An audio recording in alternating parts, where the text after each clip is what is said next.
Haya hapa matokeo ya Moku Form 4 Lake Zone. Hii hapa ni mkoa wa Mara. Utaweza kuona matokeo haya ya mkoa wa Mara hapa. Kama jinsi unavyoona hapa kuna senta 285, senta zote ziko hapa.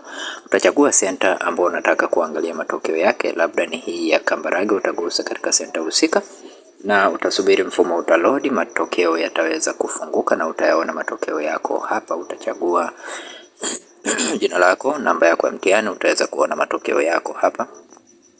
Kisha unachagua senta inayohusika. Chagua senta yako au jina la shule ambao unataka kuona matokeo yake. Huu hapa ni mkoa wa Mara.